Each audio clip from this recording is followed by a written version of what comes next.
On Saturday, 6 members of the gang known as Street Thunder were ambushed by the police. On Sunday, the warlords of Street Thunder swore a blood oath to avenge their dead.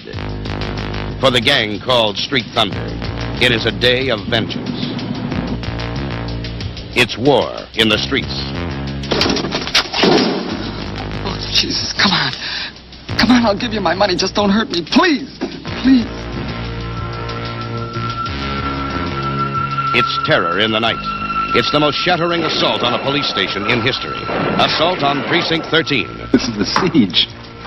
It's a goddamn siege.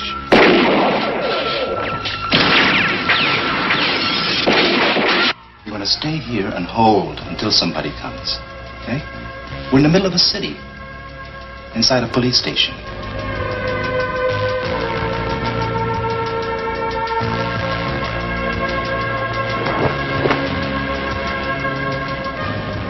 What does that mean?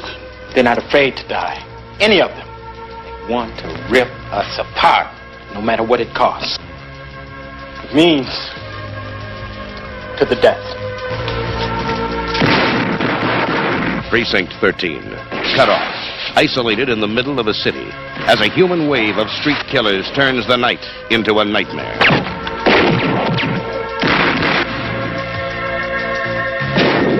We got a war going on down here. We can't find the damn thing. A white-hot night of hate. Assault on Precinct 13.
In the end, there will be only chaos. Well, that's all water under the bridge, as I always say. Water under the bridge.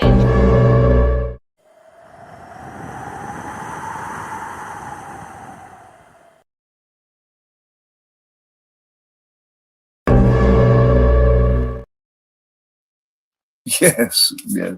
It's all on Precinct 13. Man, 1976, 2 years before Halloween, of course. You got Deborah Hill here joining in on Drunk Carpenter. They don't have nearly as many. She doesn't have as many headings, but she did work, in the editorial department and stuff like that. Which I think she's just as important as she always was up until the time they split. I think that's a team that should have stayed together for a long time, man. What do you think? How's it going, Drake? No, it's all good, yo. I definitely agree. They should have never stopped working together. A lot of his movies that he came out with, that weren't so great. Ghost of Mars being an exclusion to the order. But a lot of his movies after they split were just, how can we say, trash. In my opinion. It just all depends. To me, she worked as almost like his filter. You know what I mean? Deborah Hill did. She worked as his filter, and it's like he would come up with the ideas. It's almost like the Vince McMahon thing. Like Vince Russo would come in with ideas, and Vince McMahon worked as his filter. and they just, you know what I mean, and it just together, it just became really good art, man. I mean, you know what I mean. You got this, you got you know, a couple of things even before.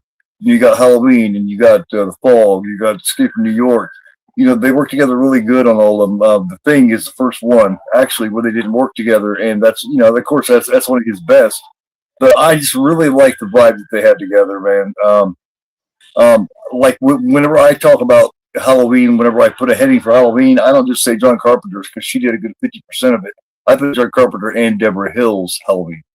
So, see who we got here. Ugh. Hey, what's going on, Stacy? How you doing? Make Adventures of Bay City.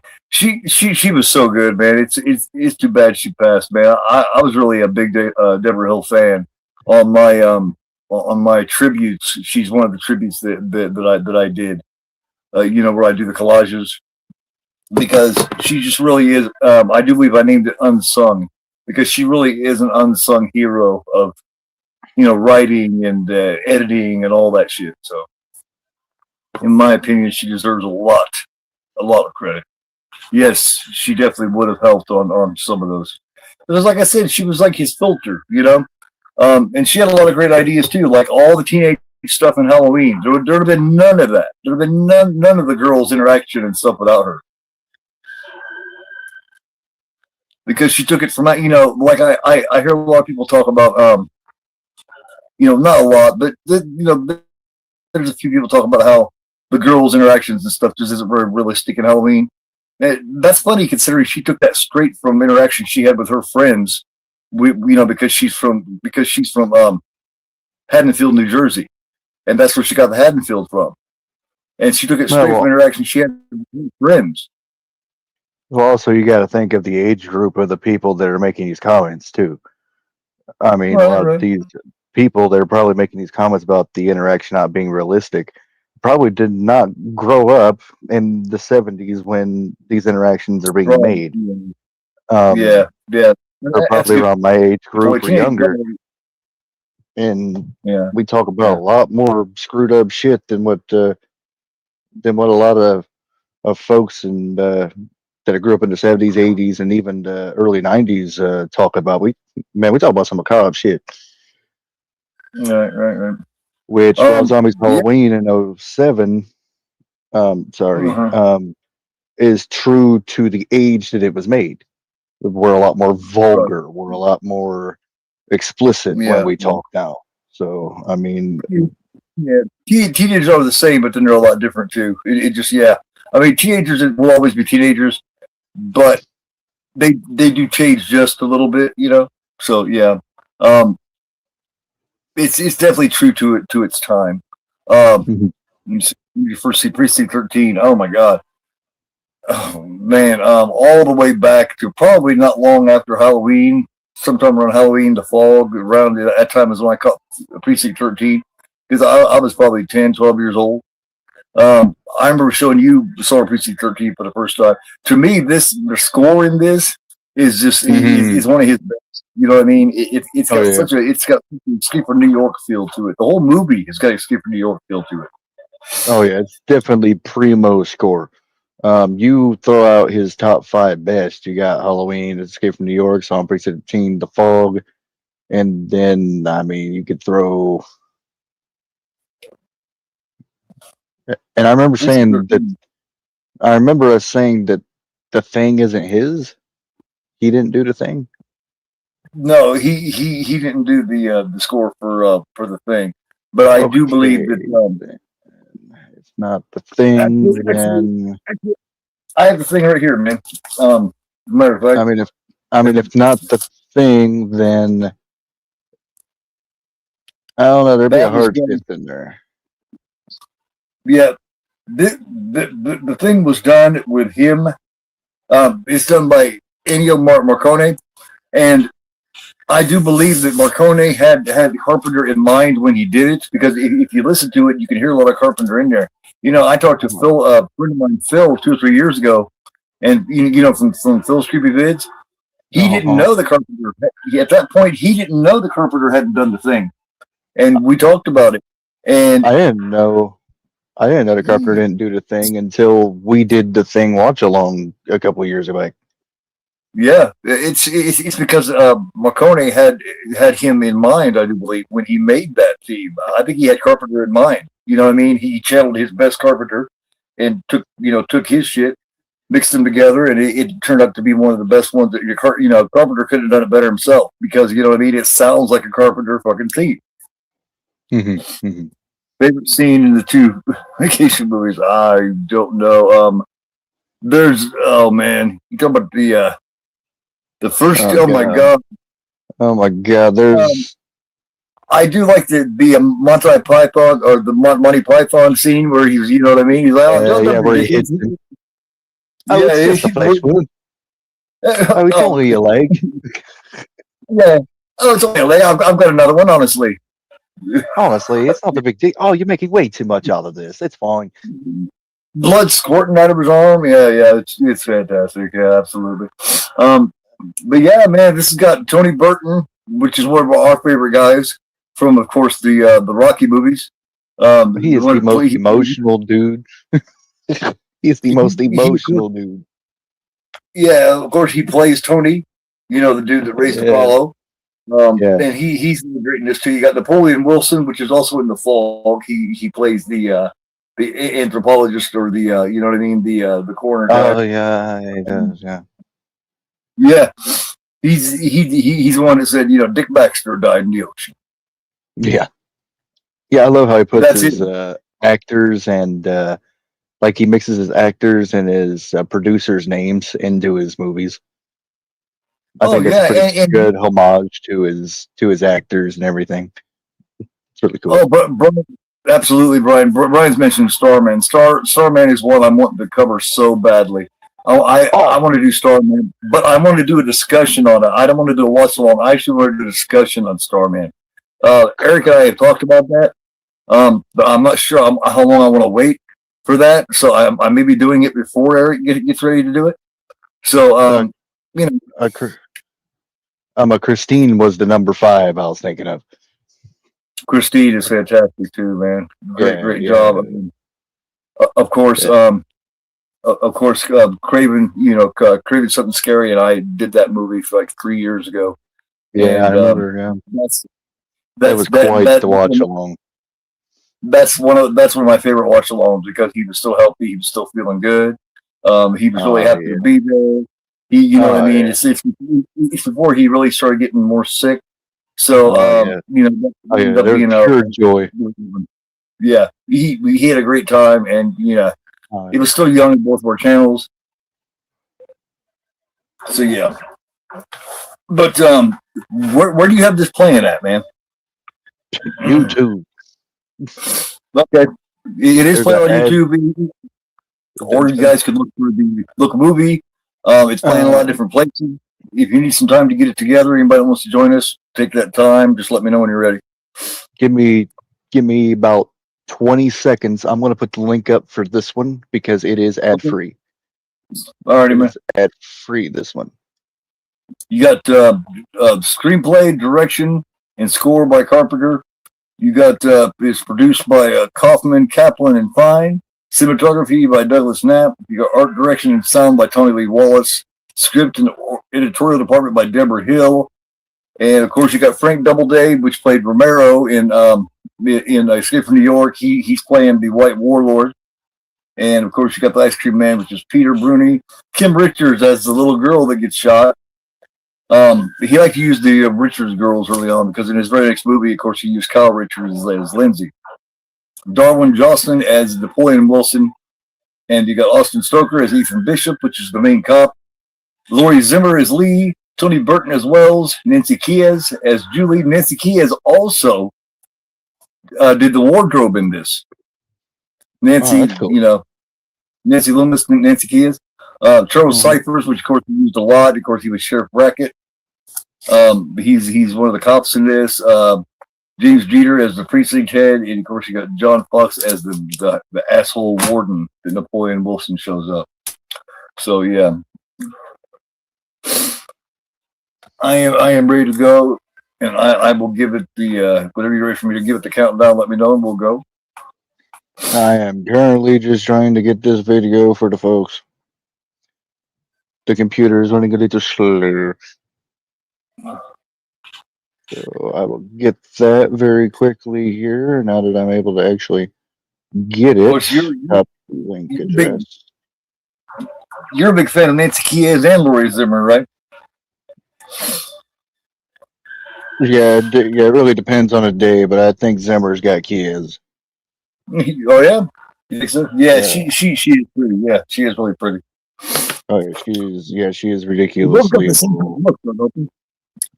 Yes, Brian, they definitely do have the same. They definitely do have they the look like same they're look. big sisters. Zimmer looks like she could be her big sister, you know? Yeah, they do. Sanchez says, I enjoyed our Carpenter Halloween franchise, and someone's watching me. Oh, yeah, Reader Barbeau. That's an older one, yeah. It's the one that came right before Halloween. Of course, you had Elvis in there, too, which I always thought Kurt Russell did a brilliant Elvis, man. Of course, he's the one that was Elvis in Forrest Gump, too. There you guys go. There's the Duma Vagachi. Cool. All right, man. Well, I will give it. We'll bounce back to the 10. We'll take 5 to bounce around and do whatever we feel like, and then the last 5 I'll count out. How about it? So we'll start with 10. That sounds fine. Trying to get things working properly. You Go ahead and ready? do your thing. Yeah. Do your thing. I got this. 3, 2, 1. There we go. Yeah, it just starts to. I love that. I love the drums. It starts with the nice percussion, man. With his synthesizer drums that he liked to use. Oh yeah.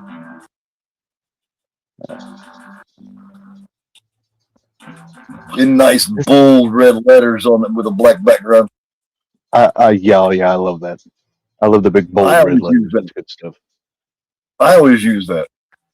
Oh yeah. Because it just, you know what I mean? It hits you right in the face, man. Those bold red letters do with that black background. Nothing. I've also found that a black and white background with bold red letters stands out good too. Oh yeah. The bass on his TV is stupid. I've never had a TV with such boom and bass before. It's got Atmos speakers that flare out the back of it. Neat.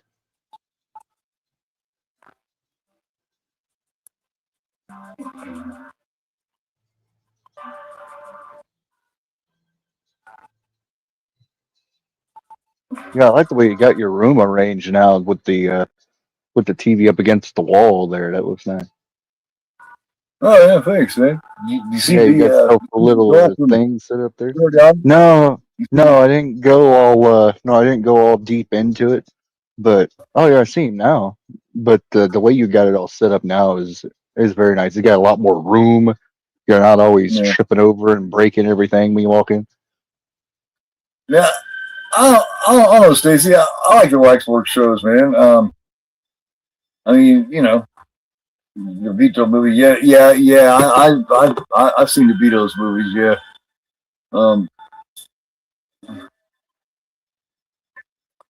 Someone. This is almost like a. Yeah. I wanted to watch that. It's got Adrian Barbeau in it. Yeah, it's got I think Lauren Hutton in it too. Maybe. Oh, cool. I think maybe it's Lauren Hutton. Isn't it Lauren Hutton? No, oh no, I'm gonna have to check that out though if I could find it somewhere. That was a made-for-TV movie. Well, I'll find it on YouTube for sure. Then they got all of them. Oh yeah.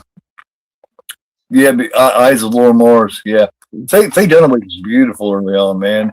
Like in when she was with Warren Beatty, when they played God damn it, the couple that were on killing people in the 20s and shit. Goddamn. Bonnie and Clyde. When they played Bonnie and Clyde, she was absolutely hot. Fucking that, man. Is that the Bonnie and Clyde they got on the on Criterion. I'm not sure if it's on Criterion or not, but I have a media book of Bonnie and Clyde, but it's not Criterion, so I don't know. Yep, that's the same one I'm thinking of. It's either Criterion or Kino Lorber. You got it. It's on one of them.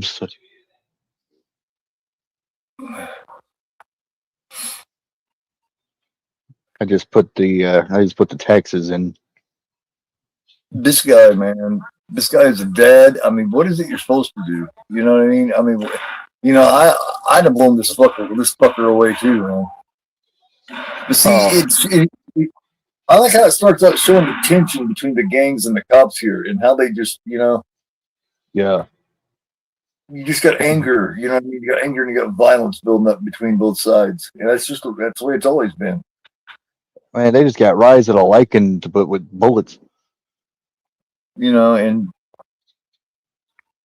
people don't realize exactly how rough those games could be. Like, the whole reason the little girl gets killed, man, is because that's his initiation into the game.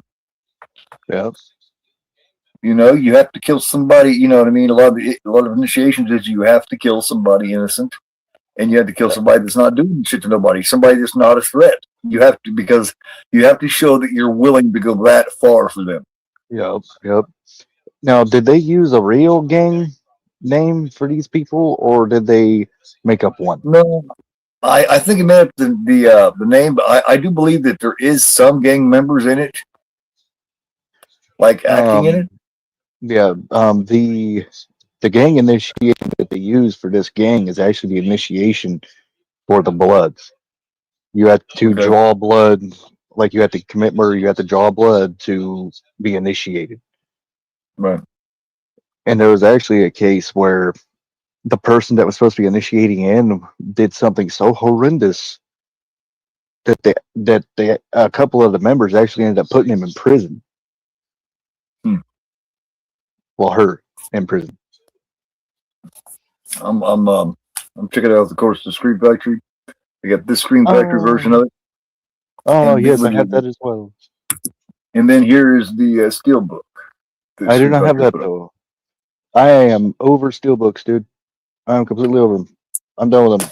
Every single Steelbook I have has a scratch on them. I'm done. All of them. Except for Carrie and Black Christmas, Screen Factory, and My Blade Valentine. All my Screen Factory ones don't got no scratches, but all the rest of them do. Like my 4K long leg was one I got from Walmart's got a scratch on it too, and I'm pissed. Be careful with the Steelbooks, man. Like, if you get one from somebody, you got to make sure that it's somebody that's going to send it nice and in a box wrapped up real good, because you don't want Amazon sending them, because Amazon will send them in a damn envelope and it'll destroy it, man. Never again. I don't care what edition comes out. I'm done. I'm done. I don't want no more. Hey, Chris, how's it going, man? Me so don't want no more of them's. Chris, fuck you. I'm just joking, buddy. I love you. How you doing, man? How's it going? Just doing some this first carpenter I've done in quite a while, actually. I haven't done much carpenter in a minute, because I was so wrapped up with Fulci when I was doing that, that documentary, and now I've been wrapped up in Romero. So I'll take a 2-hour break here for some carpenter, and then I go back to immersing myself into Romero again, so I can make the best document possible. Did I ever do this one? I don't think I did this one. I think I missed this one. What, Assault? Yeah, I think I missed Assault. On my Carpenter Thursdays. I think I missed it. This is my first watch of it, I do believe. Believe it or not, in all those watches that I've done, I'm not sure that I've ever done a solo Precinct 13. There's the Fall. That was the last one I did. No, that's the one you did with me. I'm looking through my list here. That's your Escape from New York. Where are all of mine? I think my favorite part, Stacey was asking earlier what my favorite part is. I think one of my favorite parts of this movie is when it actually clicks to him, when it actually clicks to Bishop of what's going on, and he looks at it and he says, "This is a siege. This is a goddamn siege." You know what I mean? Yeah. When it really comes to him, when he really understands that of what is going on, and the fact that we're protecting a motherfucker that they want, but it's still their job. You know, the precinct is shut down, but it's still their job to protect this guy. They don't even know why they're protecting him to begin with. They just know that this gang is after him, and it's their job to protect him. So you got to think about it. They're protecting this guy this whole time, and they don't even know why, because he isn't able to talk because he's in shock. So they don't know why they're doing it. They're just doing it. I think it's an important point to make. They're still protecting this dude, even though they don't even know why. Yep. Because remember, he can't talk. When he first comes in there, he comes running in there off the street, and he's fucked up because they're trying to kill him because he just got retribution from them killing his little girl. Yeah. Charles Cypress. I love Charles Cypress, man. He's always got this thing about him. He's just got this thing about it. I mean, look how cocky he is. Look at the sideburns on his bro. Oh yeah. Man. I don't remember ever seeing him with them sideburns quite like that. Bro got Lego hair. Yeah. I would say definitely a Eurocry. Absolutely. This is and like I said, somehow it's got a vibe that kind of, it almost feels like Escape from New York. You know what I mean? You got Napoleon Wilson here, which is their version of Snake Plissken. He's such a smart ass. It's funny how he goes from this to play in the Fog. You know, like 4 years later, he's in the Fog. He's like Dick Baxter died. He looks like such a dweeb in the Fog too. Well, yeah, he sticks the glasses on him, and he became, he acts a little more educated. Yeah, absolutely. Yeah, I mean, it shows just how good of an actor he is because he can do both. Right, absolutely. Because if you can be a whole nerdy dweeb in one, but be a complete quiet badass in another, I mean, that shows. That shows skill. Yeah. Dark Star in '74 kind of counts as Carpenter's first one. There's him and a couple other people that ended up doing something later. But I mean, it wasn't really released as a film, at least not until after they all became famous. Genius, because he comes up with such a young age. Yeah, absolutely. Well, it's just like Rob Bottin. Rob Bottin was doing the makeup for The Howling when he was 17, 18 years old. But dude, I'd smack the fat off this motherfucker. And then by the time he was 20, he was doing the thing. You know what I mean? So I mean, you talk about genius. That's pretty incredible, man. Yeah, Bottin, really. I mean, dude, what in legal drinking age? He wasn't even legal drinking age in most states in the United States, And he was able to come up with makeup that most people can't do in their entire life. I still consider Bottin the best, in my opinion. He did the best monster movie. As far as the thing, that's the best makeup as far as a monster movie goes. Now it took a long time, you know what I mean? That's something Carpenter always talks about, is how long it took and all that. It's like, yeah, but look at the result, Ooh. It's just the studio was giving Carpenter a lot of shit, and shit rolls downhill, right? So it's like he's giving Carpenter a lot of shit, Carpenter's giving Bottin a lot of shit. But Bottin slept there in the room, you know what I mean? He didn't even leave the place. That's how dedicated he was to doing it. Damn. Dude, I'm about to eat this phone. All right. I am. I'm about to eat this motherfucker right into the wall. It's not loading my lives playlist so I can look and see what I've done and not done. He's like...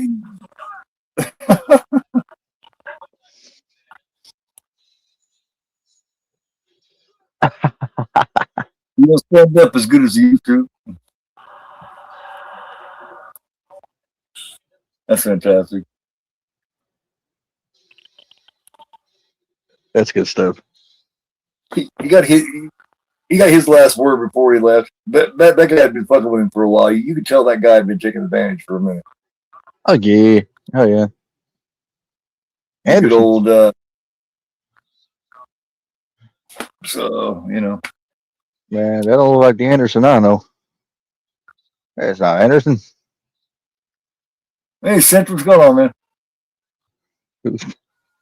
Cinch just sent me some comments and some real good comments for my for the Romero documentary. Neat. I've been splicing them and chopping them and editing them in. Still need a couple more. Still need a couple more people, maybe 3 more people to send me in their comments, and then I'll be able to actually really get to town and get that thing done. Nah, I'm Kim still Richards, trying. he's such a baby here. Yeah, I'm Well, the thing still with trying this, to.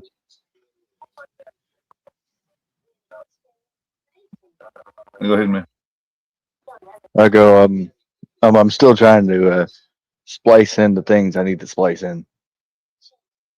You don't need to splice it, man. Just send me some comments, and I will do the splicing. Don't worry. No, I'm talking about the editing of all the rambling bullshit. I'm getting rid of all that. Don't worry about it.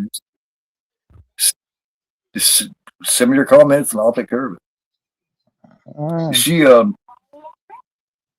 She at this point she was doing Disney, and remember she'd done Escape to Witch Mountain and shit like that. So it's weird to see to go from Escape to Witch Mountain, which also had Donald Pleasance in it, to what happens to her in this movie. That part was banned for a minute, I do believe. Because the way they just shoot her, yeah, it's so fucked up.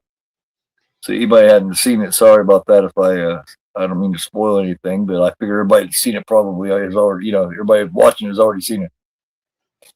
Through the ice cream. Right. Matthew Broderick. I love Matthew Broderick, man. Something that a lot of people don't really consider him for is, he did a lot of shit. Of course, he was he's Ferris Bueller. He did a lot of those, but he did a lot of other kind of shit too, man.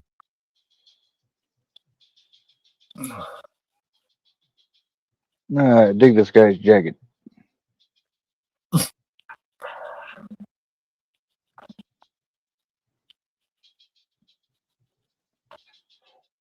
I'm that guy. Oh yeah. Oh yeah. I mean, we're saying. Larry Cohen. I mean, it's like, as far as the It's Alive movie, I love It's Alive. It's what I've always wanted to cover. I just haven't done it yet. Oh yeah.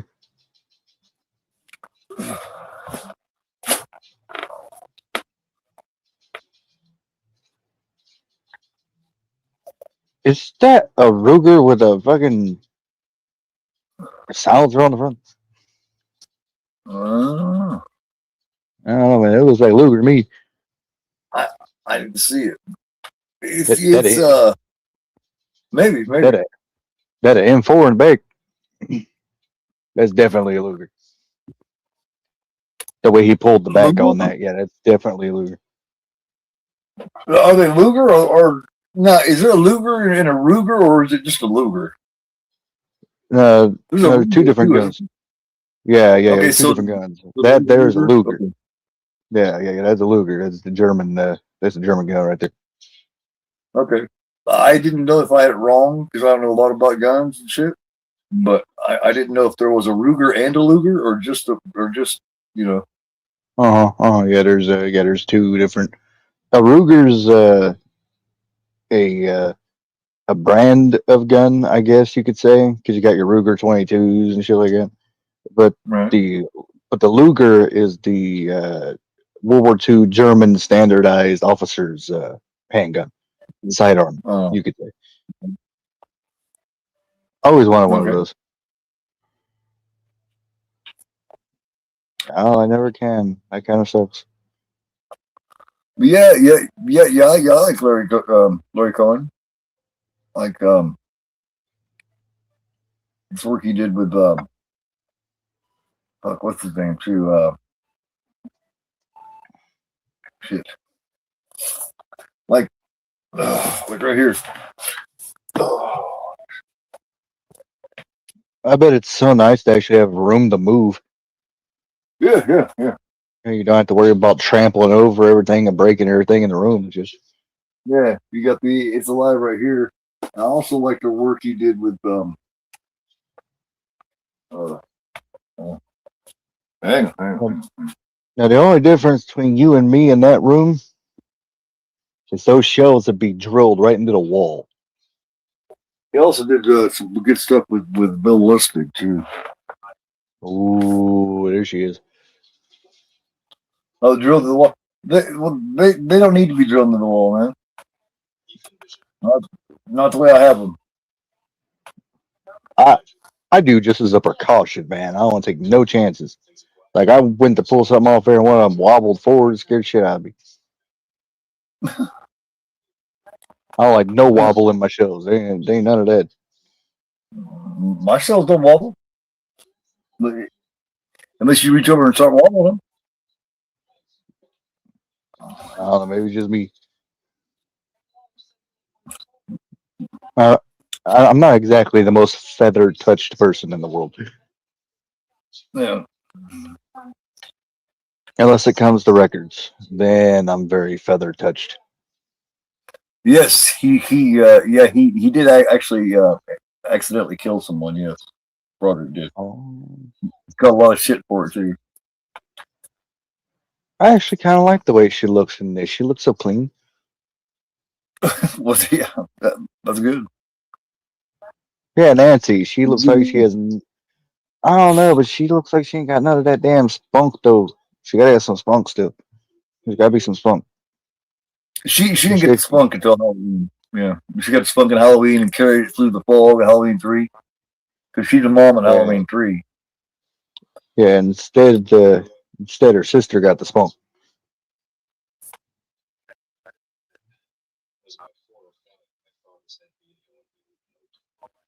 They do look like they could be pure sisters in this.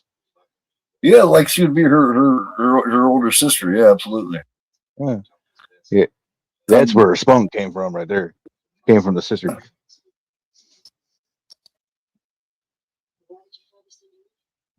Like you're too nice. All the guys are gonna walk all over you. Blah blah blah blah. Got into one bad relationship and then was like, yeah, I'm gonna start being a whole beach. Well, remember in Halloween 3, she was the former wife of Tom Atkins, Dr. Chalice. And and this is a guy who instead of getting his kids, he goes and gets a fucking 6-pack and then goes and hooks up with the chick for the night.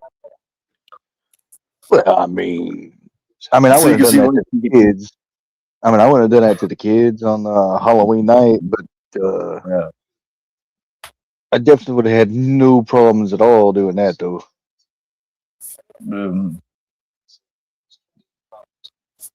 I mean, yeah, she's his ex because he's picking up the kids. Yeah.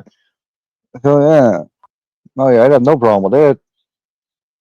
As long as I didn't have the wife at home, he's got a whole wife at home and he's left the kids behind and yeah. Well, cheating on his wife and everything else. Well, they were split up, of course, in Halloween 3, but yeah, you can kind of see why now. No, I'm talking about the other. Doesn't he have a whole nother wife at home? No, just that one. Oh, okay. So it's just the mother of his children then, and they're split up. Yeah. Oh, well, okay. Yeah. Well, yeah. All right then. Well, if it wasn't for the kids, then yeah, I'd have no problem hooking up with the old chick at the motel at Halloween. Your grandma was a big fan of Q, the winged serpent. Yeah, she enjoyed that. Yeah. Yeah. Yeah. Oh, speaking of Nancy Kias, at the end of February and the beginning of March in Evansville, Indiana. She's going to be in Evansville, Indiana at a place. It's a horror thing. It's a convention. Tickets are on sale. I was going to talk to you about going to this. But yes, if we can figure out a way, yeah, for sure. That's over with. Yeah, she's gonna be in Evansville, Indiana, which is just a couple hours from here. So. Oh, dude, I'm gonna need to grab that movie over there and that movie right there, and I'm gonna need to grab my vinyl. Right. Yeah. I'm, So I I'm grabbing the figured stuff. we discussed that later on. Yeah. Almost, man. We ain't got to discuss shit. We'll figure it out. Nancy Loomis, yeah. Hell, my mom might even want to go to that just because. Yeah, I figured. Yeah. I mean, we could. I've just got to get a car together. Well, shit. If if mom would like to go too, Mm-hmm. She could be, our transportation there and back and shit. We could just go there, do our thing, get some shit signed, meet some folks, get some pictures. Yeah, because she's not the only one that's going to be there, man. There's a few people there. Oh God, who else going to be there? Oh, I might have to look this up and all my stuff accordingly. Okay. There's going to be a few people. I can't remember right off. I just remember she stood out because of Halloween and the fall and Halloween 3 and, Solar Precinct 13. Well, the fact that nobody specific stood out with your thought of me, that means that I'm going to leave a few things behind. Yeah, I have not got that Bay of Blood yet. Is that still on sale? Because I don't get paid until Monday. But that is... I do definitely want to grab that. That is definitely a bucket list thing for me. That'd be fucking cool. Then all I gotta do is find a way to get a hold of Isabel and Spacek. That's pretty bad when the ice cream man who's got a gun tucked. That's when you know something's up. When you're ice cream man, you got to drive around with a gun. Man, they're like in the middle of Compton or some shit. Bro gotta have a gun. Bro gotta have a gun. They're in like the middle of Compton and everything, man. They got all the gang activity and a whole bunch of hoodlums and shit. Bro's dying in the middle of the bus.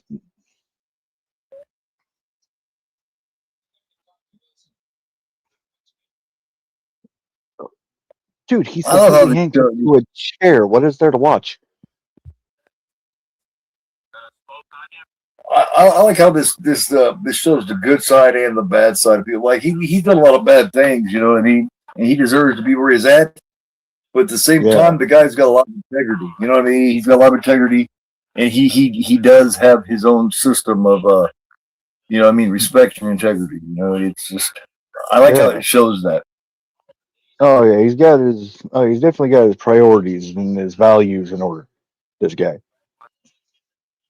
I mean, he may have done some shit. I mean, he may have accidentally done some shit, and he's in there for it.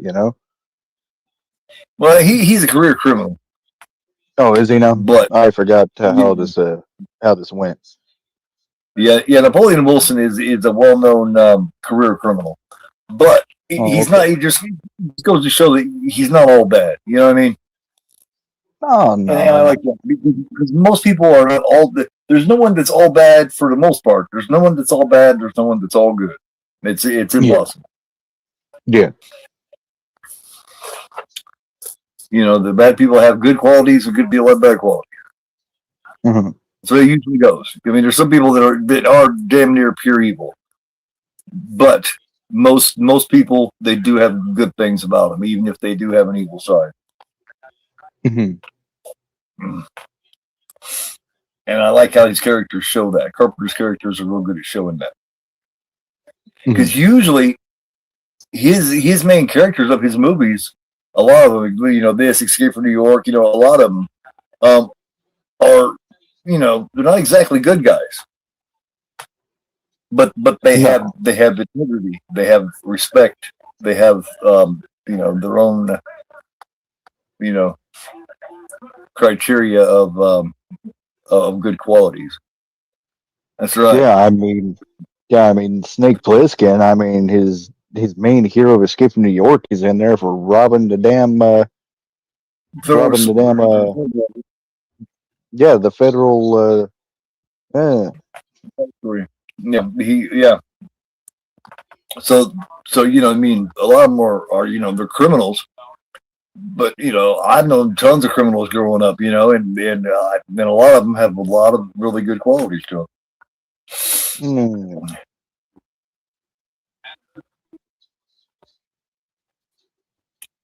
I think that's what a lot of that's what a lot of law enforcement and stuff forgets sometimes.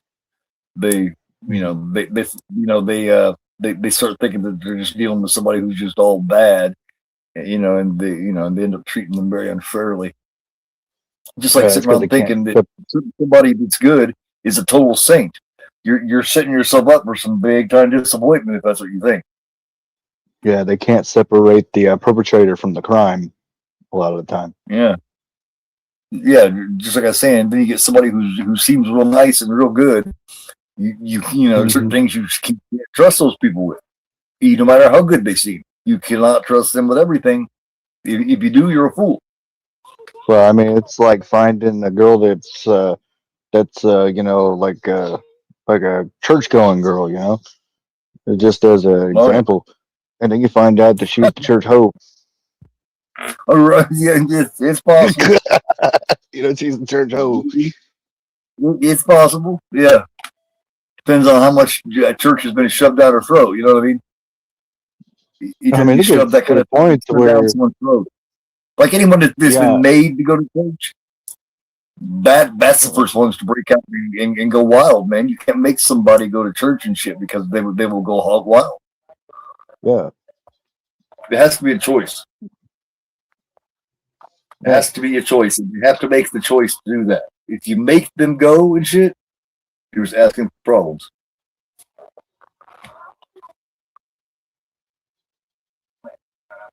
This is about the time that she played Tia, I do believe, for the first time in Skip to Witch Mountain. Because she looks about the right age here. She looks about that age. But, I don't know if you've seen Escape into Witch Mountain, but it was Tia and Tony. Remember? And they were like little witch and warlocks. They had powers. It was basically a Disney movie. Well, Disney did make it, I think. It had Donald Pleasance in it, and Ray Milland was in it. What's his name that played Uncle Jesse, and Dukes of Hazzard was in it. This guy here, this bad guy here, this guy that kills her, that's Romero for Escape from New York. Yep, you can see it. Yeah, I love this. Yeah, I love this ice cream dude, man. You're not near in 20 seconds, he dies. You come back in, he dies. Yeah. Yeah, I love this ice cream guy, man, because he sat there and he made sure that car was gone. Yeah. Well, remember, he's the one that gives the gun to the dad. Yeah.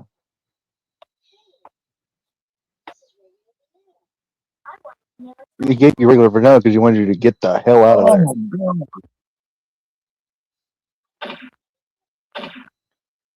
Oh.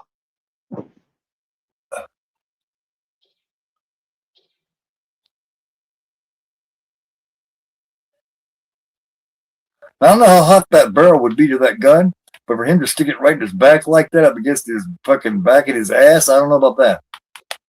Oh, that suppressor would be smoking hot, especially after 4 shots. Yeah. After 4 shots, you wouldn't even be able to touch it. So that wasn't exactly the most realistic thing in the world, but it's a movie. I'm not a dad, but this pains the shit out of me. That's touchy to show like that, man. Her laying her dead like that. That was awfully touchy to show. Yeah. Oh, he can still see the blood running from the ice cream guy. You can still see the blood running from him. Oh, dude's still bleeding, Diff. For sure. Oh, he's pissed. Exactly. Yeah. I go kill them motherfuckers too, man. It'd be over. Get him. He told him, he's like, I got a gun in the car. He's telling him, go kill them motherfuckers. Oh yeah. Now you want to talk about principles and priorities. And he don't give a shit either until after he kills him, and then he's like, "Oh hell." Anyone that wouldn't chase after these motherfuckers and gun them all down, Yeah. that's the person you got to worry about. Yeah. Because I don't exactly care too much for society as a whole. But man, you fuck with a defenseless animal or a kid, it's over with. Yeah. Yeah. It's completely over with.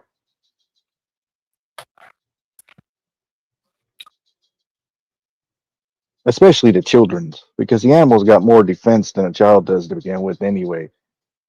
And she just come up, she just come up going, wait a minute, where's my chocolate scoops? You know what I mean? That one decision. That one decision to turn around and go, hey, where's my chocolate? Blah blah blah. Yeah. That was it.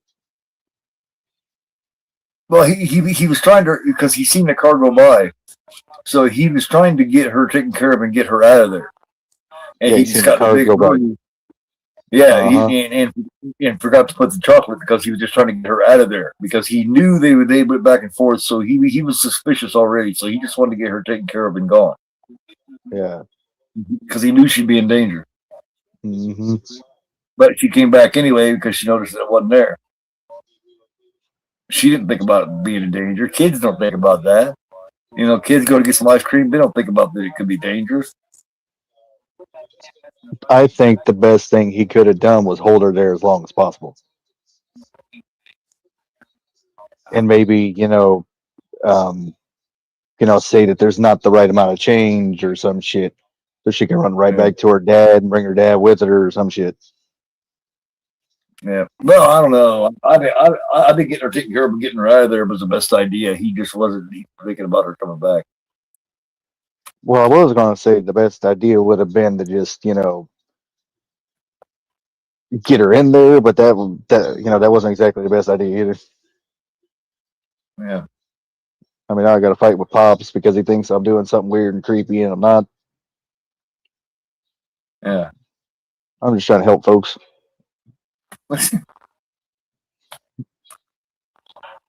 Because honestly, if it was me, I'd have ganked her ass up, put her in the truck, drove to the dad's car, and said, "Run."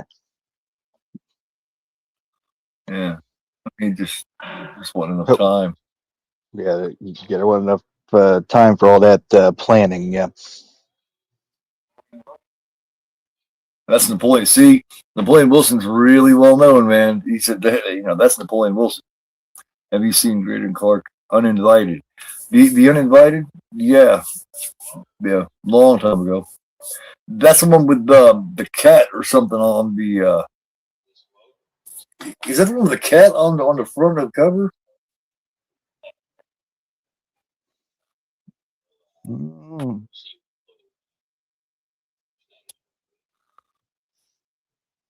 I'm not sure. It seems like there's a cat or something, or a hand or something, man, if I remember correctly. It's been a long time. Yeah. Okay. Yeah. So, yep. Yeah, I remember it. It's been probably that long since I've seen it, but yeah.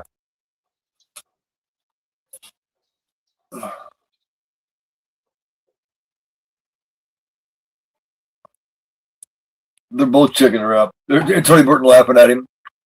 I have to admit it, Wilson. You do have some fancy moves for a man in leg irons. See, he don't like him and he don't like him. I think they're like rival gangs, these two are. Him and Tony Burton. They're in like rival gangs. So that they don't exactly see eye to eye. But in this situation, they end up pairing up. Oh, I love Luke. Oh, I like George Kennedy too, man. Do you remember George Kennedy in Naked Gun? Mm-hmm. When they bring the perpetrator in, and he's like, "Oh, I just want to have just 1 minute, just with him out of those handcuffs. I want to take care of him." You know what I mean? And he's standing ready to fight, and the camera pans away, and you hear, And then the camera swings back around, and the perpetrator's sitting there like this, and everything. And George Kennedy's laying on the ground unconscious, and he's like, "Well, somebody up and pick the captain up." Yeah. Let's think of gun movies are crazy, man. Crazy. Got him. Favorite horror movies of the 2000s? I don't know, man. Oh God, I don't know. I have to think about that. You got but the 2000s. I don't know. You got The Descent, The Ruins. You know, that's a couple of them. I'd say. My favorite horror movie of the 2000s? Yeah. Ginger Snaps. Yeah, that's good. Like I said, and you got The Ruins. You got The Descent. You got the I don't know. When was A House of the Devil came out in what, 2009 or some shit? Wolf Creek. Yeah. Wolf Creek's a good one. So yeah. So there are some good ones made. I'm trying to think of a few more good. Are we talking about like 2000 to 2010 or just anywhere in the 2000s? Yeah. All right, so yeah, 2010. So, okay. Yeah, I'd say 2000s would be 2000 to 2009 maybe. Okay. The 28 Days, 28 Weeks Later duo is really good too. Ooh, yeah, 28 Days. 28 Days is shit. I go back and forth on which one of those is my favorites. He's just lucky that there's still somebody there. Oh yeah, it'd been over with. Because remember, they had meant to be shut down and gone that day, so they wouldn't have been there. Yeah, they were just getting all the rest of the paperwork and shit up to ship out. Probably. Yep. So it's not even an operating precinct anymore. No. They're just there to to get shit together to finish moving to the new precinct. He says somebody's following him. Well, yeah, the whole gang now. They want him, and that's the whole point of this. That's the whole thing here. Is they take the guy in, so that makes the whole anybody left in that precinct. So anybody that's still in that building is on the menu.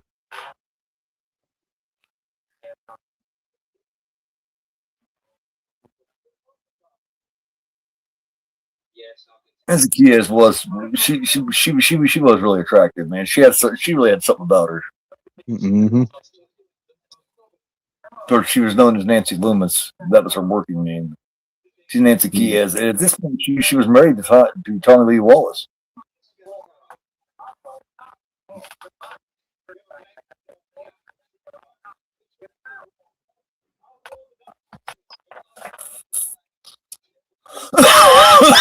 Oh, Kurt Russell calls you to moderate his panel at a convention. Do you accept? Sure. I don't know what the first few questions would be. What are your favorite Naked Gun franchise scenes? Oh, of course, there's the, Nice Beaver. Oh, thanks. I had to stuff myself. I'd like to meet from this movie. Oh, man. All of them, man. Who would I like to meet? Nancy Kies first and foremost, sure. Because yeah, for sure. Absolutely. For Charles sure. Cyphers. Yep. And that just leads back to Halloween and how much that first Halloween has always meant to me. Yep. Without the first Halloween movie, I'm not sitting here right now. Well, I might be sitting here, but I wouldn't be talking about this.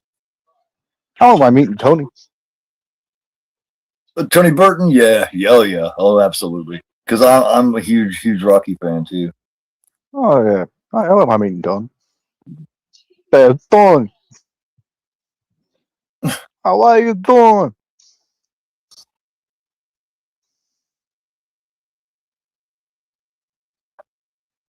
If I ever met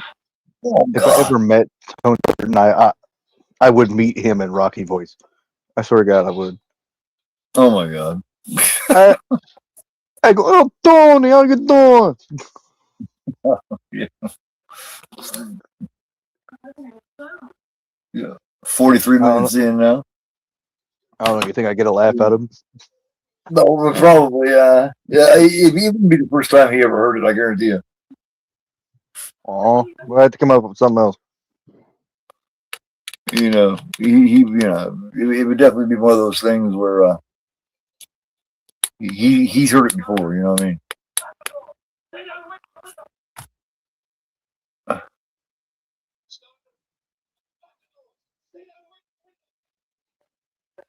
And you got this guy that's so fucking sick, man. He's just, you know what I mean? It's like everybody in the whole place has got pneumonia, but, you know, their sickness by the time they're away from this guy. So whoever survives here is going to die of whatever sickness the guy's got. For real. I mean, he's sick as fuck, man. All right, you just watched two dudes get shot from an opening in an area, and you run directly out into that opening of the area. I'm sorry, people getting shot. I'm gone. Yeah. I am gone. Yeah. They're like, hey, man, where'd Drake go? I don't know. I ain't seen him in 2 hours. I'm on the roof. I'm hiding on the roof. He said, give me the keys. He said, here you go. I don't know, man. I don't know. I would unlock a couple of them. Yeah, man. You can't just leave them in there chained up like that. You got to unchain it. You already got them in the cells, so, you know, don't leave them chained up. They can't defend themselves like that. Well, once I figured out that the people weren't there for them, I'm like, look, man, I know you was a criminal and all, but we going to arm you. I would get fired. I'm sure. It'd be over with. No, look, man, we had 2 women in there. We had to protect them. Of course, these 2 women will beat your ass. Yeah.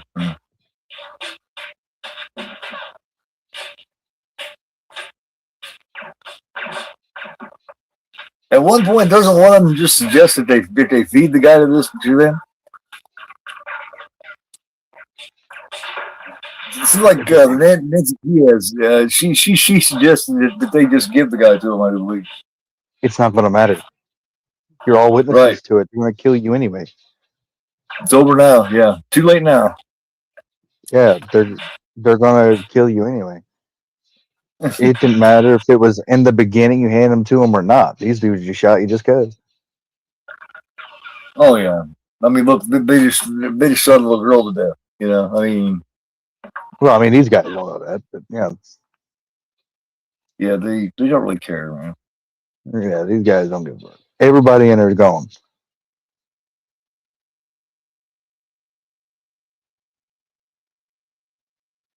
And that's even worse because now the windows are blown out. I don't know. I like the idea of the windows being blown out. I don't, because then that means fuckers can sneak in, man. I don't know. I kind of like that idea with the windows blown out because now I can hear you coming in. I can hear you moving around outside. Yeah. I can hear where you're going to be coming in from because now you got to go through glass to get to me. You're going to have to crunch some glass somewhere. I'm going to hear that shit, and as soon as I find you, it's over with. I will blow your brains out. Sorry, I had to bring out my inner Krug there. He gives her a gun. Here you go. She was very comfortable with that gun. Oh, yeah. She has definitely held a gun before. She's like, Hey, fabulous as usual. What's happening out there? It's like, yeah, man, that would suck the situation, and again, you got you in a cage. It's like, come on, man, open the damn door. At least give us a fighting chance.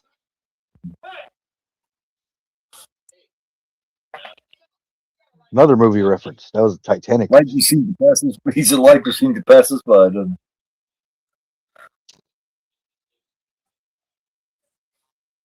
Yeah, I mean, it's just like, yeah, it's just like the Irish dude from Titanic. At least give us a fighting chance. yeah. At For least give God's us a sake, fighting chance. for God's sake, there are women and children down here. Yeah.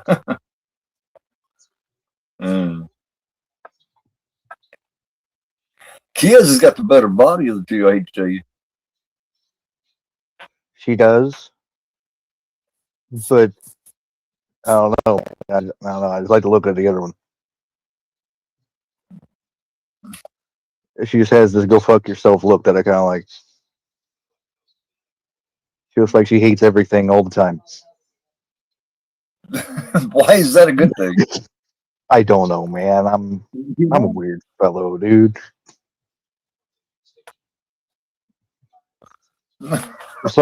For some reason, I always pick the chick that I think is going to hate me the most. All right. I don't know. I just like that look. That's impossible. Yeah. Thanks.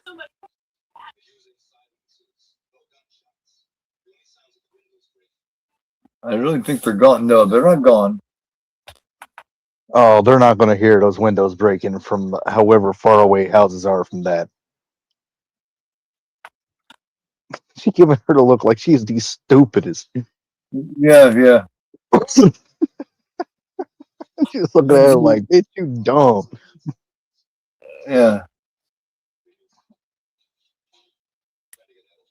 Yeah, she Try to get it open. did. We try to get it open. Slam it on the floor. Reviews cornfield, and they say you can remodel it and make it Haddonfield. Is that good? No. You and Drake are called by their cards. They offer a huge deal. A huge cornfield, and they say you can remodel it and make it like Haddonfield. Make it interact on Halloween. Probably not. Depends on how big the cornfield is. Honestly, if somebody handed me over a cornfield, I would carve out a big circle in the middle of it and put up 3 crosses and turn it into the Children of the cornfield. Okay. Honestly, I just build a badass house. I just build a big badass house right in the middle of the cornfield, and so everybody leave me the fuck alone. Oh no, there's that too. But on the side, I want the Children of the Corn circle. I'm gonna have 3 crosses up, and one of them's gonna be dressed like a policeman and everything else. All right. I'm gonna have speakers in the ground, and whenever I'm gonna play the Children of the Corn music. Praise God, praise the Lord. And so shall be the unbelievers. The unbelievers. Yeah, the unbelievers. Yeah. Yeah.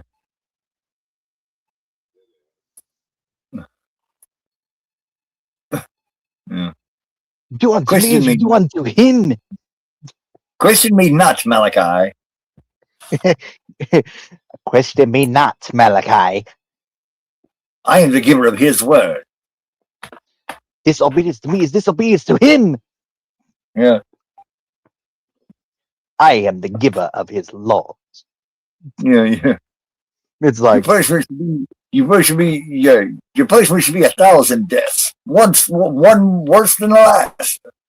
It's like, bro, shut the fuck up and sing me some making love out of nothing at all or something.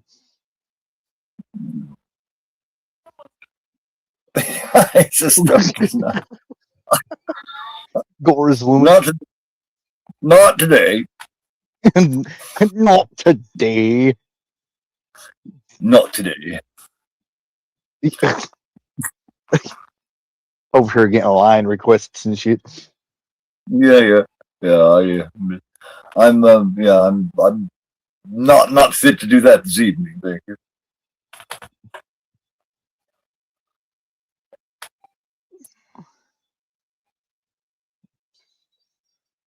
I would do it, but I don't remember exactly how it goes. So I do, but I mean, I got kind of an idea, but I don't fully know. I do. I'm sure you I do. do, but yeah.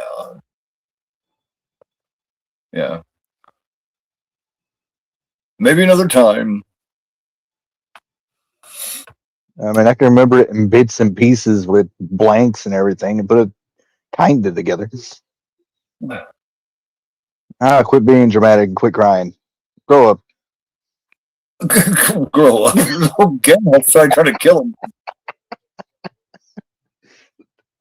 That is so unsympathetic, non-empathetic at all. It's like, grow the fuck up. Wake up, goddamn. Wake up. Stop whining about everything. Yeah, quit being a fool, bitch. She's very upset, man. I mean, her sister over here is all stone faced as fuck. She about to blow someone's brains up.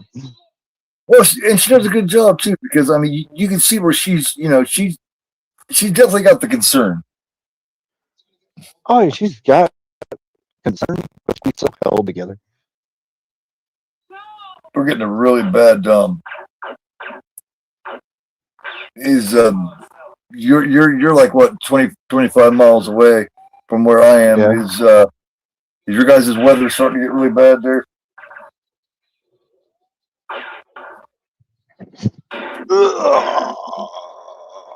Well, there's definitely snow coming down. There's definitely some snow. I like that GTO back here. I'm bored too finally. You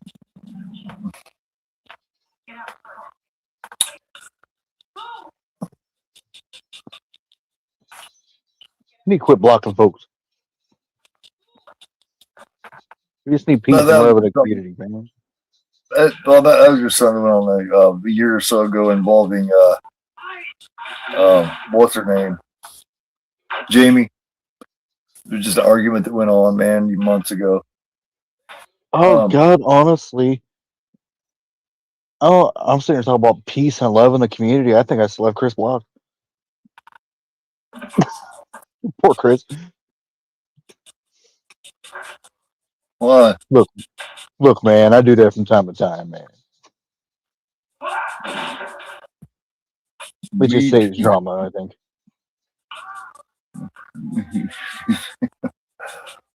Yeah.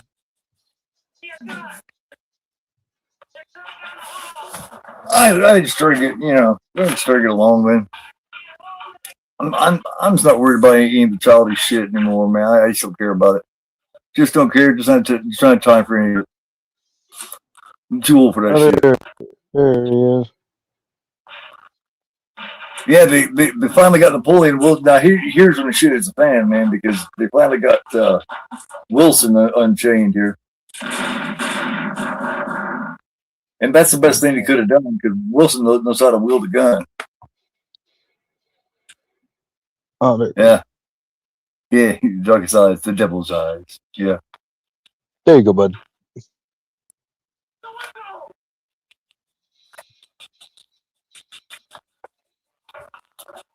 Yeah. Living behind that boy's eyes was purely and simply evil.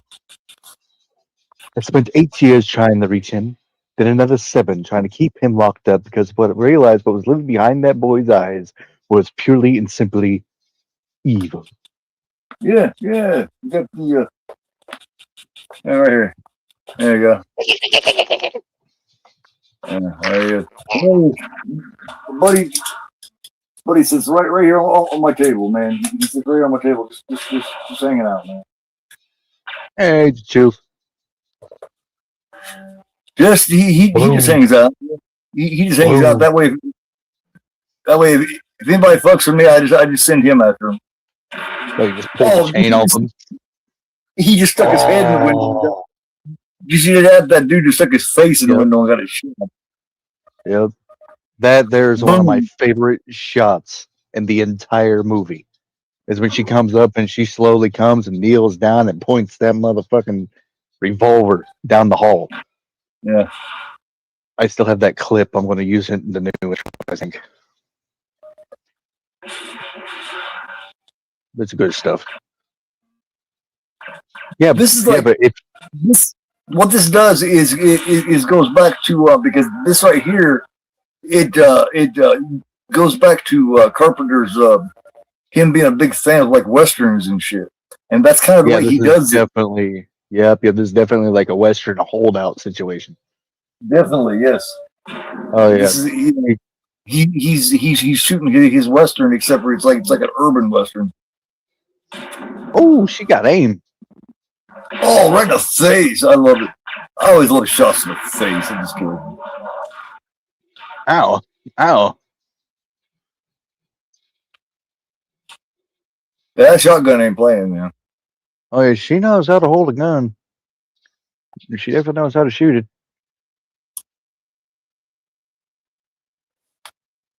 She just very calmly wiped out an entire hallway full of motherfuckers. Well, they're just coming right in the window. Anytime you stick your face to the window like that, a situation, you're gonna get it shot. Yeah, they did not strategically plan that at all. No. No, that was the worst.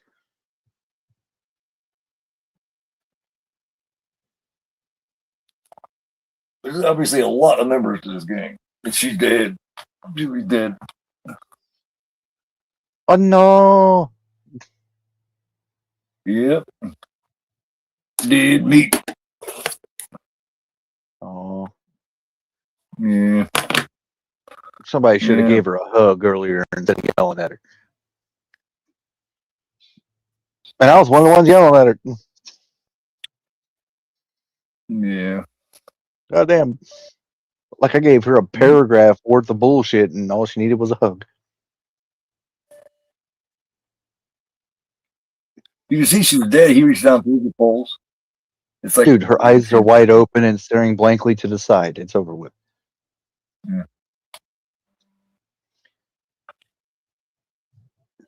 She ain't breathing. It's over. No shame. But yeah, man, I got so many things that I could take for her to sign, man. I can't remember who else is gonna fucking be there, dude. But it's Evansville. It's like the 28th through the 2nd. So it's a whole weekend. It's a whole weekend. So. I don't know, man. I got 28 through. I gotta write this down. I gotta talk to. I gotta go make the conversation about it. I'm gonna try to get us a ride. You said Evansville, 28. Second. Oh, the what? Be like the 28th of February through the 2nd of March. I've got. Hold on. Let me see here. I'll find the exact thing.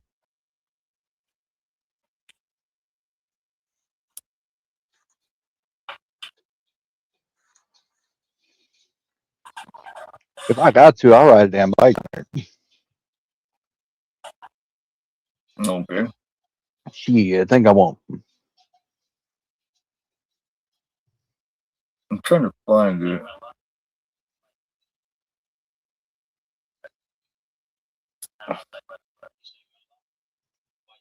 I couldn't take anything to sign if I did that, though. I wouldn't take a chance.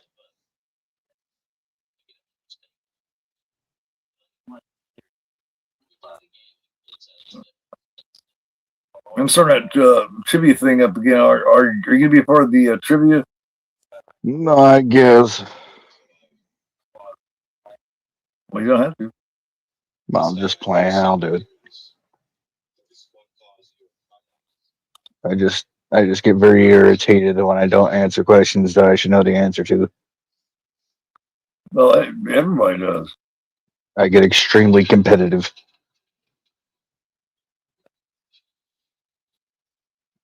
I want to have to start hating motherfuckers because they're better than me.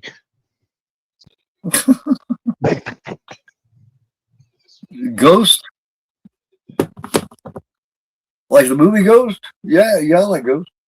Like Patrick Swayze Ghost? Yeah. Oh, of course. I love Ghost. That is one of the saddest movies I've ever seen.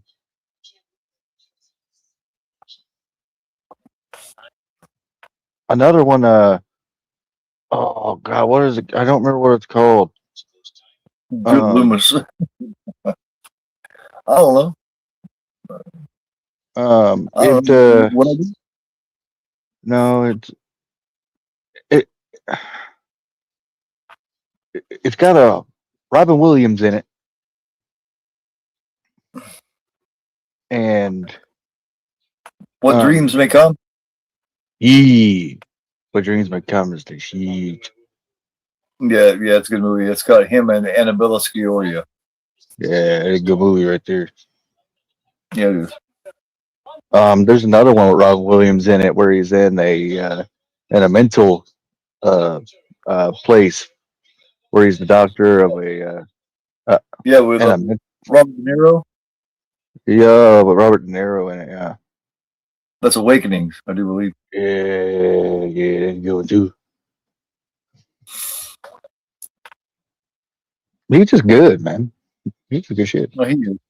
Yeah, he definitely was. Yeah. Yeah, so He definitely was. we keep losing all the good ones and keeping all the shitty ones around. Like I'm talking about, like as human beings. Yeah. Well, what's unfortunately is, man, is all the good ones are grew up on. They're just getting old, man. They're getting old, and you know what I mean. Yeah, true. You know. I mean, shit. I mean, I think Catherine's going on like 50, 60 years old now. She was, I think, 17 in Ginger Snaps, I think. She's in her 30s now. Catherine.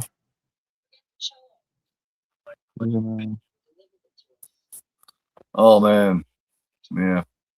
She's 44. I don't know. That's something I would probably have to think about and write down, Stacy. Really, you know, What was John Carpenter character, Mount Rushmore. Loomis, Tommy character. Who is your fucking John Carpenter character, Mount Rushmore? Yeah, you got Snake Plissken for sure is up there. I would have to do it by gender. I'd have to do a men's Rushmore and then a women's Rushmore too.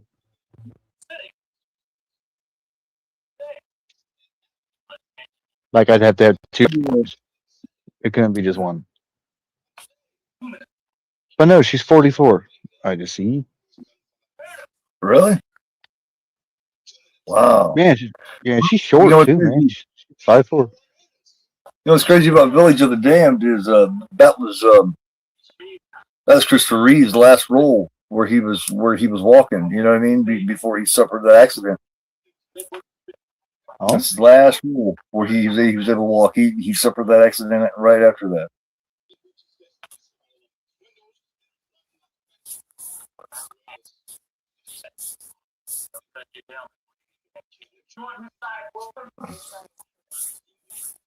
I don't know what of mine would definitely be Linda Vanderklok too. Oh yeah, because I'm a huge PJ Souls fan, so Linda Vanderklok would have to be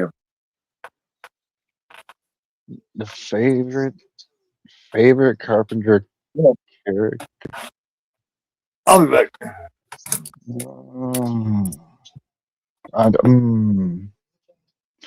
Man, you be coming up with the serious questions, man. As I said, I have to do a male and female version. I would go Snake for sure. Dr. Loomis for sure would be on there.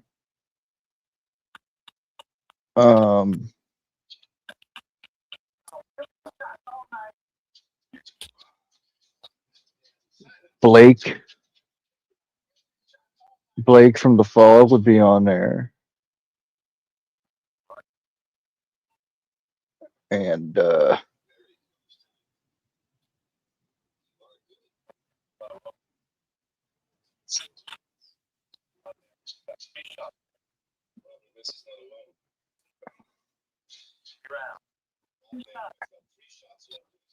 And probably Starman would be number 4. Um, as far as the women goes, character wise, Annie Brackett would be on there.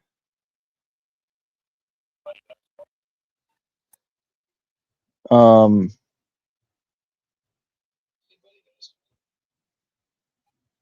Janet Leigh from The Fog would be on there because her character's hilarious. I love her character in The Fog.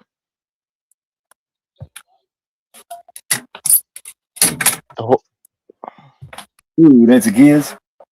No, Janet Leigh from The Fog. Her character from The Fog would definitely be on there because that's great shit. Yeah. But no, yes, I'd put Mrs.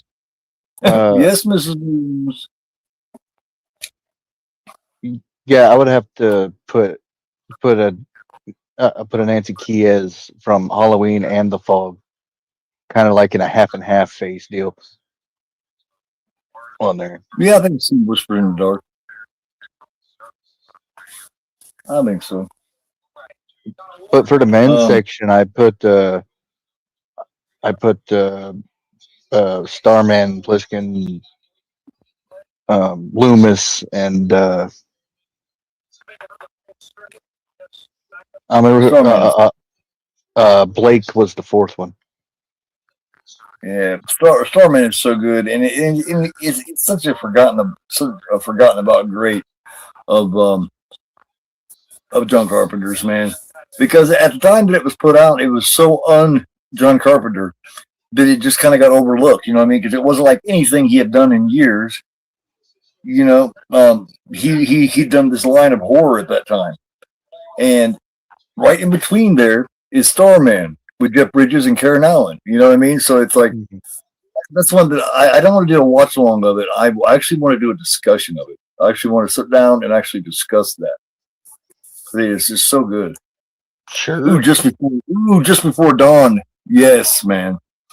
I love Just Before Dawn. About 3 years ago, before I ever met you, I was doing this show. It was called Forgotten Slashers. And they had that on it, had Humongous on it, and you know, bunches of them, man. It had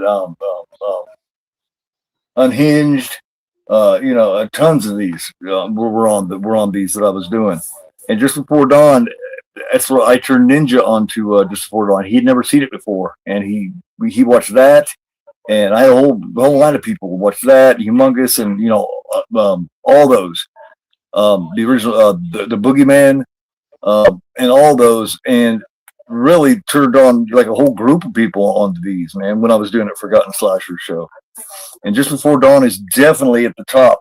I think that final girl performance in Just Before Dawn, where she sticks the arm down the dude's throat, I think is one of the greatest endings of as far as the final girl goes, of any of those from the early '80s, man. That's got a vibe to it. That has got a really weird vibe to it. Just Before Dawn does, man. In my opinion, it's one of the best from that era, easily.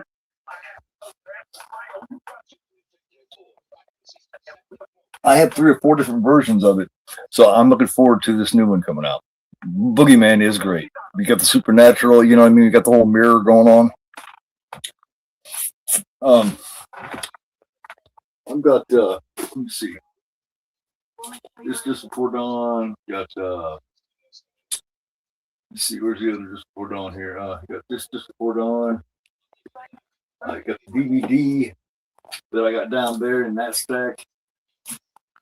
But let me see here. Boogeyman right here. You got this media book. You got this media book of Boogeyman. And then you got here Just Before Dawn. Now this is the code red of Just Before Dawn. Then of course there's the original poster. You got this Just Before Dawn, which is a part of the 88 Films Slasher collection. And then, of course, it's got, you know, the original. This is one of their limited slips. But yeah, I'm a big fan of Just Before Dawn, man. Mother's Day, oh, don't even get me started. I got like 6 of those. They're all beautiful.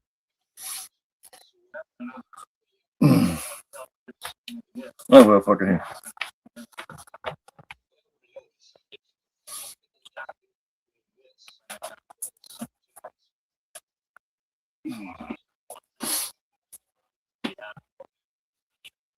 I have the DVD that I sent with you as far as Mother's Day goes.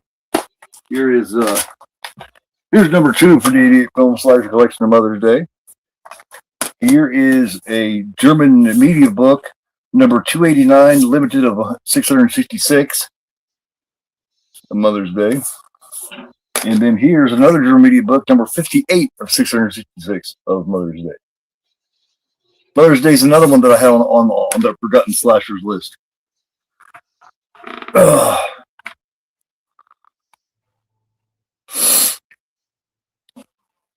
There's a whole list of them that I had that a lot of people had never heard of yet, man. Alone in the Dark was one 2-3 years ago that a lot of people hadn't been talking about. You still got The Ranger, Among the Living, which is one that is still forgotten because you can't even find it on movie. Among the Living, that I definitely want to do. You can't do a watch along of it because it's not anywhere to be found. But Among the Living, it came out. This was actually a Shudder original at one time, and this is French, and it's made by the same guy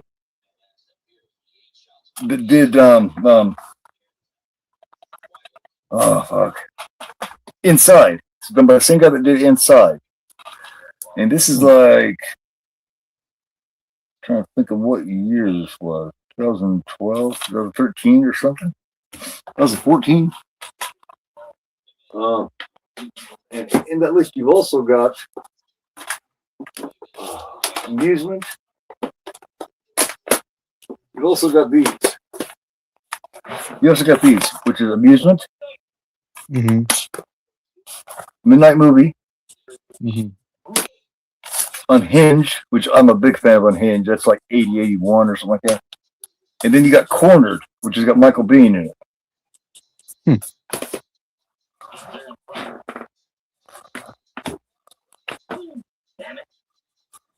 Yeah, we got the Halloween one.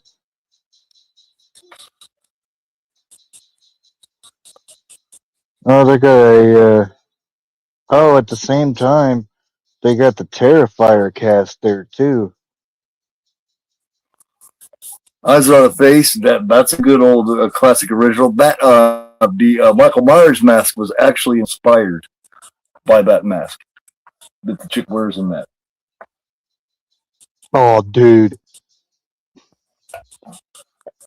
These 3 days. And then you got one that people are finally starting to pay attention to. Girl House. People are finally starting to pay attention to this. With Loverboy is the killer? Hell yeah. The Girl House is fantastic. People are finally starting to pay attention to that. I preached some of these to the point to where people are finally starting to listen to me. You also got the House on Sorority Row. You also got House on Sorority Row.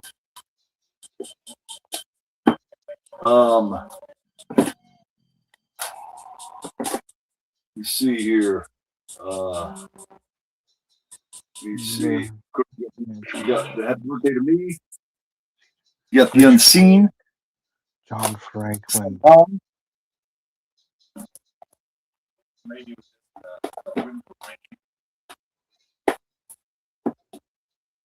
Mortuary, of course.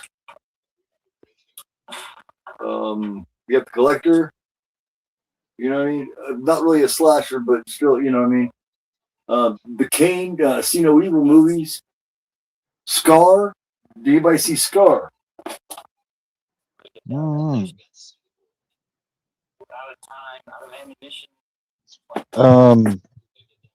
that's quite a lineup, actually. What? You got Nick Castle, David Howard Thornton, Samantha Scafidi. Mountaintop Motel Massacre, I think, is absolutely wonderful. Nancy. Lee Waddell, Richard Brake, Chris Payne, John Franklin. Oh, people that's going to be there. Yeah, John Franklin. That's what I was thinking of. Yes. That is awesome. So it's like, it's quite a. Hell Night, I think, is highly underrated. Like I said, The Ranger, Blood Knight, Satan's Little Helper. That's a fun one. Happy Hell Night, Curtains, Tourist Trap, The Majorettes, Offerings, Killer Workout, Silent Screams, not bad. Of course, you got Christmas Evil, but Christmas Evil's not a slasher. Sweet 16. Sweet 16's a really good one. She did that. Dana Kimmel did that right before she did Flight 13 Part 3. Return to Horror High. Splatter University. That's one that a lot of people don't know about. Splatter University is really good too. And Graduation Day. I mean, what can you say? That's got Linnea Quigley in it before she even got the boob job. Ah, true. So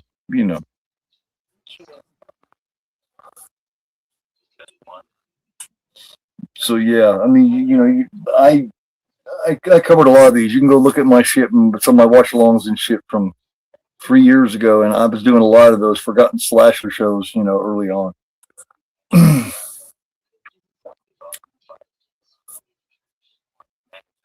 So, but I'm really pushing Among the Living right now,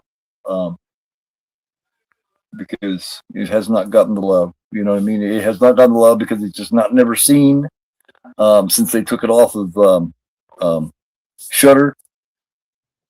It just has not been seen, man. It's just nowhere. You got a couple different places. You pay for it, which keeps it from being seen by as many people. But if you see it and you can see it for a couple bucks, I definitely recommend checking it out. Among the Living, like I said, it's done by the same guy. It's the Andre Bustillo or whatever that did Inside. I definitely recommend it.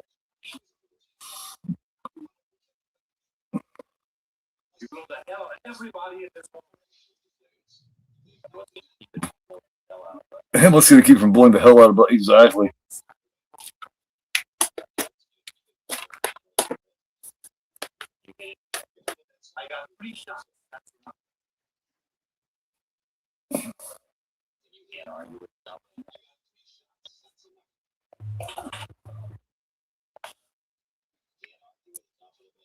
I also want to start talking about and covering more Cronenberg, more early Cronenberg, like Shivers and Rabid. Those two are forgotten about a lot, and that's two of his very best, in my opinion.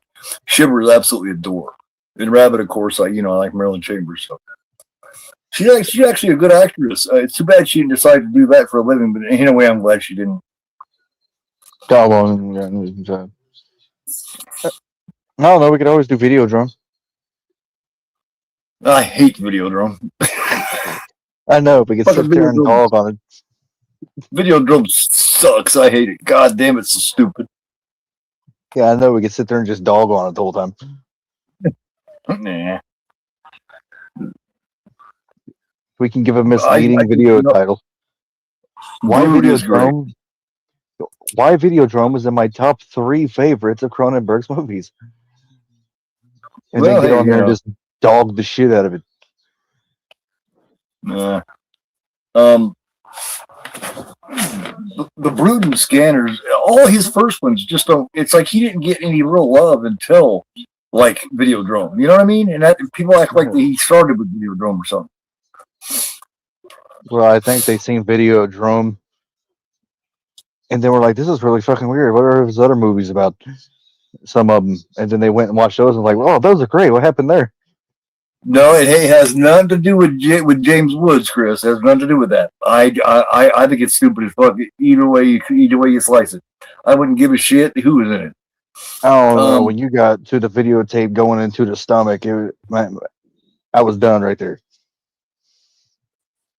Now, hey, I don't hate him as an actor.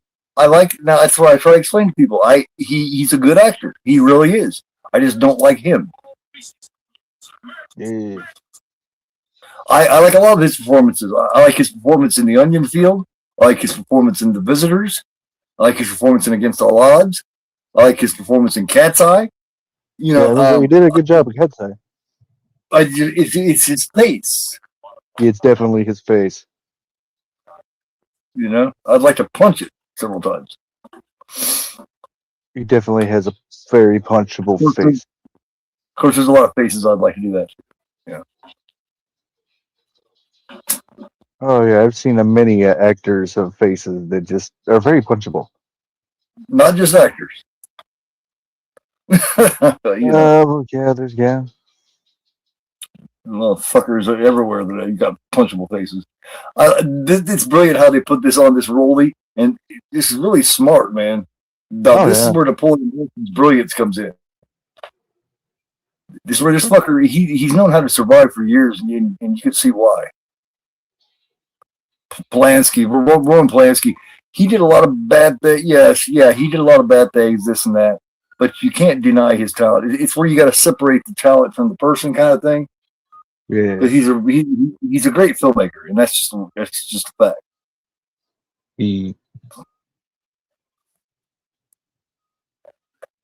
I don't give a shit what somebody has done in their personal life. It has nothing to do with their art. I love the art of a lot of bad people, and you know that's just what it is. True. I don't give a shit what they've done in their personal life. I like their art. I like their art. I ain't hanging out with them. I'm watching the movie. You know, it's not like we're gonna be shooting shit together.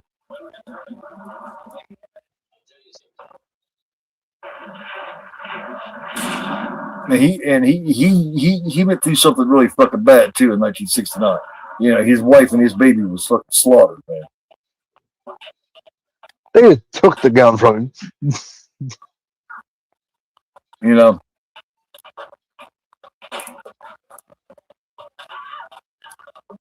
Well, I mean, you got Against All Odds, Stacy. Against All Odds has got a great cast. You know, you got Jeff Bridges in there. You know, you got fucking old, you know, you got old girl from Fortress. And Fortress is a great movie too, man. Rachel. Oh yeah. Oh man. Rachel's really good too. Rachel Ward did a lot of shit back in the early '80s. She did Night School. Night School was that's almost like a giallo type slasher, Chris. Actually, Night School it's more of a giallo slasher than it is an actual slasher. You know what I mean? It's got a lot more of the mystery and all that. You know, it's not just a slash 'em hack 'em show. It's got a lot of that giallo vibe to it. Night School does. And Rachel Ward is great. Anybody who hasn't seen Fortress, and I don't mean the one with Chris Lambert, I mean the one with Rachel Ward, the HBO original Fortress. Mm-hmm. Where she plays that teacher there in Australia of that little school out in the middle of nowhere. Remember, and her and her whole class gets abducted. Yeah, I love that movie. That is a hell of a movie. Exactly. Is it true that?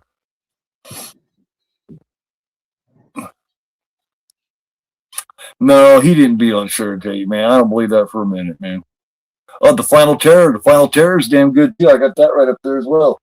I got that right up there on Screen Factory. That's a good one. Final Exam. That's another really good slasher that's not talked about.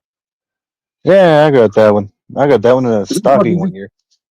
Yeah, because that fucker just shows up to a college fucking campus and just starts fucking killing people. Nobody knows why. There's no reason. He just did it.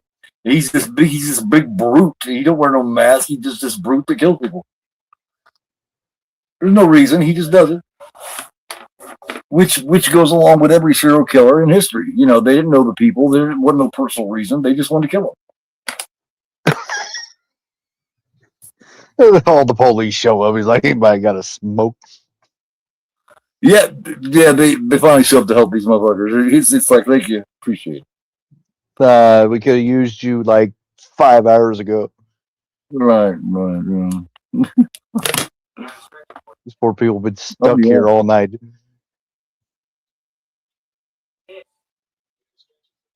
But yeah, anyone who likes Rachel Ward, I definitely recommend Fortress. It's from like 1985 or 86. I can't remember which one, but it's an HBO original.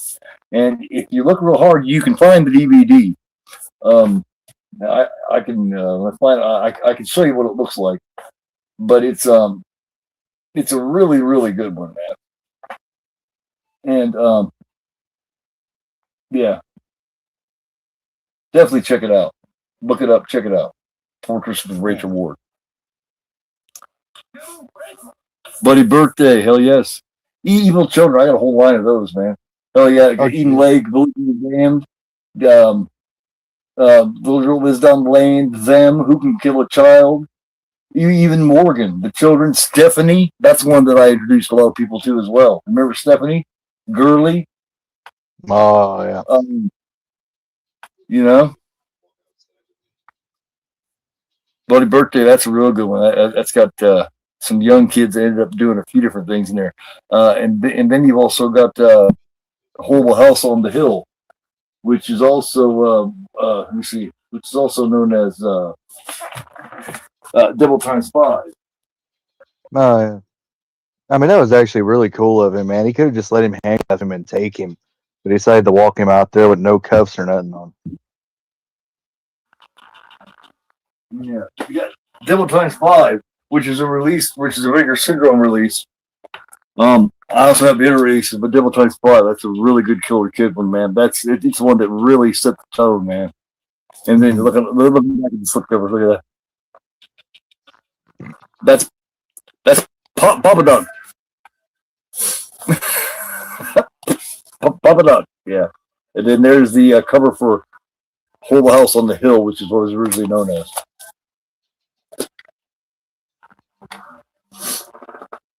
But yeah, man,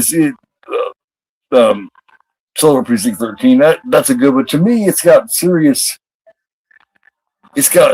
I don't know, man. There's been a couple movies made kind of like it, but it's been since then, so you know it's influenced by it.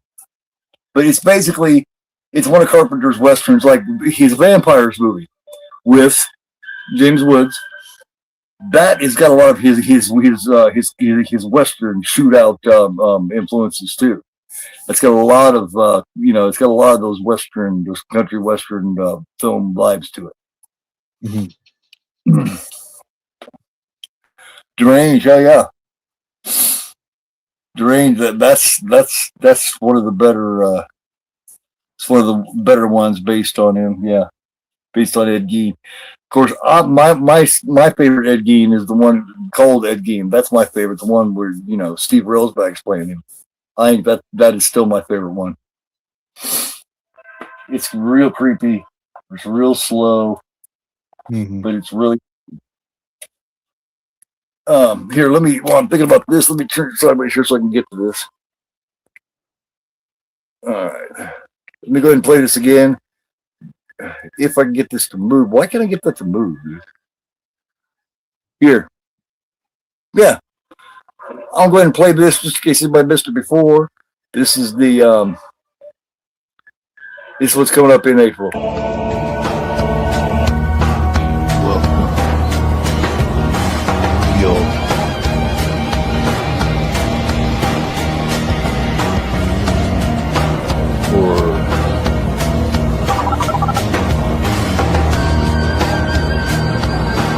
Trivia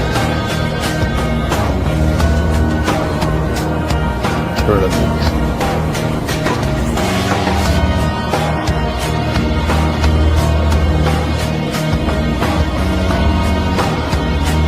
The ultimate horror trivia tournament.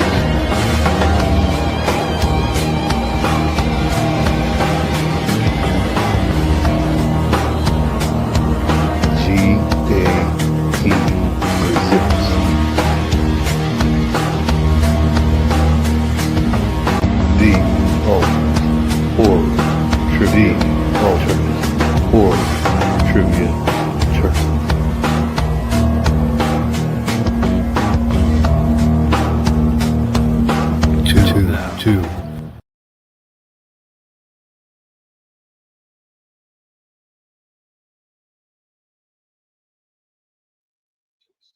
Yes, yes. Last year it was Night Watch Zone crowned as champion.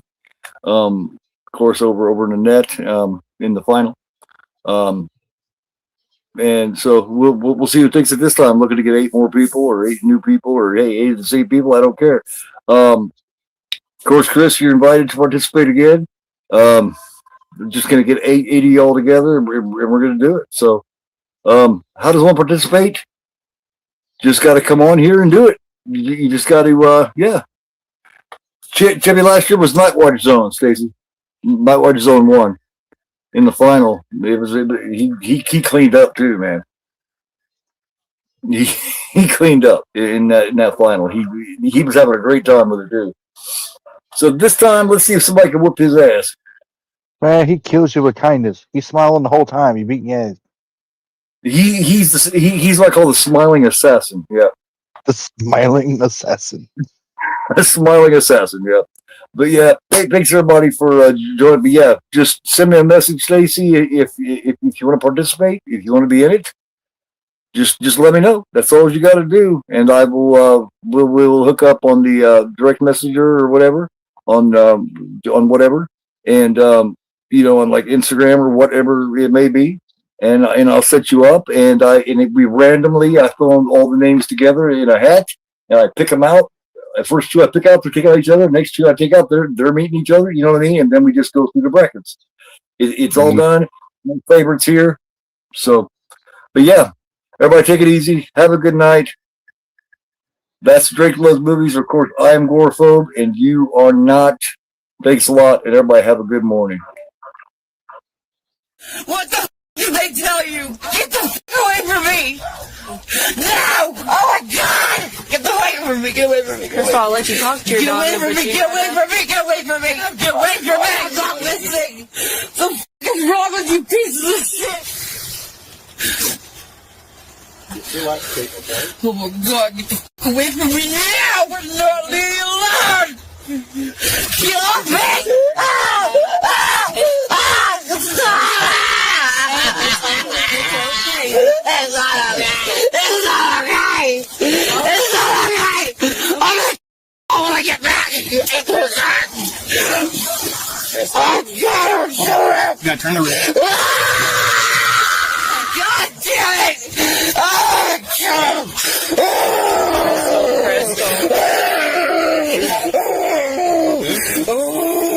You wait till I get back! You wait till I get back! I'm 10-15 away from you. Get off me! Crystal. Get off me! Take it easy, take a deep breath.